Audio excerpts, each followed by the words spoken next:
দলীয় প্রধান সরকার প্রধান হতে পারবেন কিনা এ বিষয়ে নির্বাচিত সরকার সিদ্ধান্ত নেবে বলে জানিয়েছেন বিএনপির স্থায়ী কমিটির সদস্য সালাউদ্দিন আহমেদ। রাষ্ট্রের নাম পরিবর্তনের কোনো যৌক্তিক কারণ নেই বলেও মনে করেন তিনি। সংসদ ভবনে জাতীয় ঐকমত্য কমিশনের সাথে বৈঠক শেষে দুপুরে সাংবাদিকদের এসব কথা বলেন বিএনপির সিনিয়র এই নেতা। বৈঠক শেষে সালাউদ্দিন আহমেদ জানান, মঙ্গলবার আবারও ঐকমত্য কমিশনের সাথে বসবে বিএনপি। আরও জানাচ্ছেন শাহরিয়ার বাঁধন। সংস্কার ইস্যুতে সংসদ ভবনে জাতীয় ঐকমত্য কমিশনের সাথে রোববার দ্বিতীয় দিনের মতো বৈঠক করে বিএনপি। দলটির স্থায়ী কমিটির সদস্য নজরুল ইসলাম খান ও সালাউদ্দিন আহমেদ সহ 5 সদস্যের প্রতিনিধি দল বৈঠকে অংশ নেয়।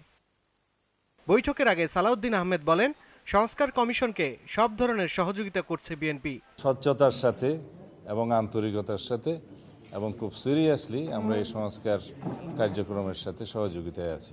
বৈঠকের বিরতিতে বিএনপির পক্ষ থেকে জানানো হয়, প্রধানমন্ত্রীর ক্ষমতা বহাল রেখে রাষ্ট্রপতির ক্ষমতা বাড়ানোর পক্ষে তারা। আমরা একমত নই এই জন্য যে রাষ্ট্রের মধ্যে আর এক্সিকিউটিভের ফাংশনটাকে এত বেশি লিমিট করা হবে যে এক্সিকিউটিভ এবং প্রধানমন্ত্রী যিনি জীবনে আমি ডাকি যে রাষ্ট্র পরিচালনার দায় হয়ে যাবে। আমরা বলেছি আর্টিকেল 48 এর সাবসেকশন 3 এর পরে আরেকটা সেকশন অ্যাড করা হবে। এনাক্টমেন্টের মাধ্যমে পার্লামেন্টে রাষ্ট্রপতিকে কি বিষয়ে ক্ষমতা এবং কি নিয়োগের ক্ষেত্রে ক্ষমতা প্রদান করা হবে সেটা আলাদা আইন প্রণয়ন করে দেয়া হবে। এ সময় সংসদ ও রাষ্ট্রপতির মেয়াদ এবং সরকার প্রধান ও দলীয় প্রধানের বিষয়েও কথা বলেন সালাউদ্দিন আহমেদ। এখন আমরা বলছি যে মেজরিটি পার্টি যে পার্টির চিফকেই প্রধানমন্ত্রী করবে সেটা আরেকজনকেও তো করতে পারে, সেটা অপশন থাকা উচিত। এবং মেজরিটি পার্টি থেকে প্রাইম মিনিস্টার হলেও যে লিডার অফ দি হাউস হবে কি হবে না, অন্যজন হবে কিনা, সেটাও তো অপশন রাখা উচিত যে অন্যজনও হতে পারে, তিনিও হতে পারেন। তো এই অপশনগুলো আমরা ফ্রি রাখতে বলছি ফর ডেমোক্রেটিক প্র্যাকটিস।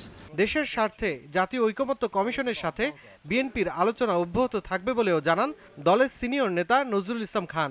আমরা মনে করি যে দেশ এবং জনগণের স্বার্থ চিন্তা করে যা সঙ্গত, যা সর্বাপেক্ষা উত্তম তেমন কিছুই হওয়া উচিত, তেমন কিছুই করা উচিত। শাহরিয়ার বাঁধন, জিটিভি নিউজ, ঢাকা।